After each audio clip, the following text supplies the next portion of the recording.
Go ahead and pause the video and try this on your own. It's highly recommended that you write down all the information that you've been given. So what we've been given is the mass, the force, the acceleration, and we're looking for the frictional force. If you see a problem like this, let me talk about mu really fast. Mu is always going to be, for our purposes, I believe, I haven't looked at every question in the textbook, it's going to be less than 1. It's very rare that it's going to be greater than 1. That's if you drag it across, say, wet tar, for instance, or something very sticky. But I think it's always going to be less than 1 for the problems that we're going to be solving, especially these, because we're only in 3.2. So we're going to go right to Newton's second law with problems like this. So F is equal to ma.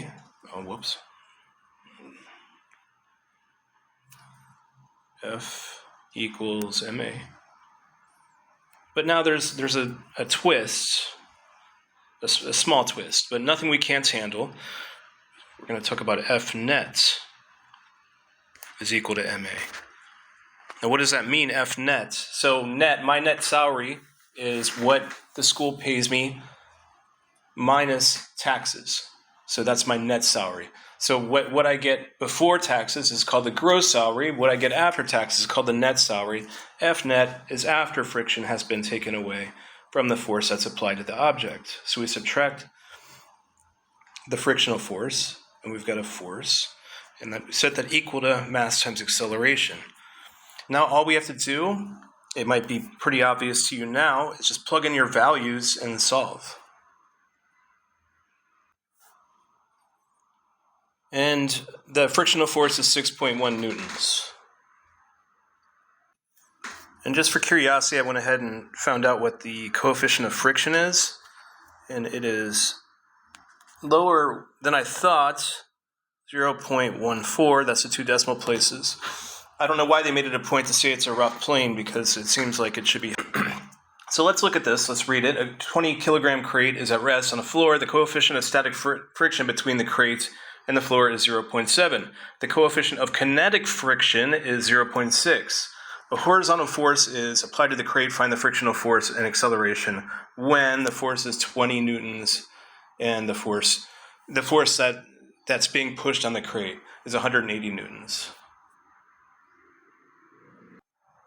And this critical to note is the difference between these two coefficient of frictions.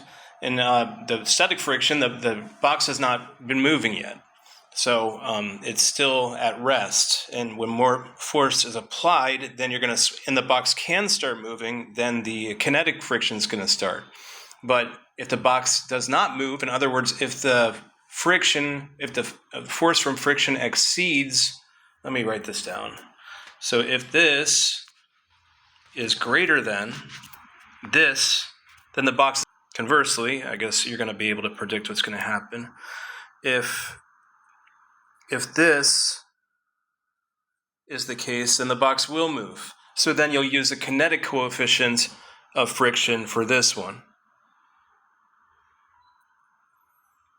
I'll make a little K there. And for this one, you're going to use a static coefficient of friction.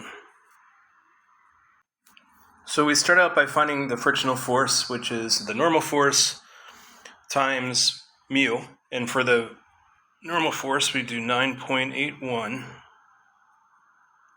times the mass, which is 20, times 0.7. We're going to use the static coefficient of friction because it's at rest. So let's go ahead and do that first. And we find out that the frictional force is 137 newtons. So that means that the box is not going to move because, as you probably recall, if we go up, only 20 newtons is putting on the box. So it's just sitting there. So if it's not moving, if the force, say there's somebody trying to push the box, if the box isn't moving, if the force being put on the box is lower than the frictional force, then the box is stationary. And if the box is stationary, then what's the acceleration?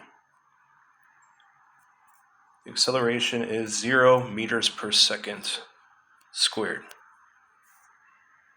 So we know the box is going to move, so if it's moving, we're going to use the kinetic coefficient of friction, which is equal to 0.6.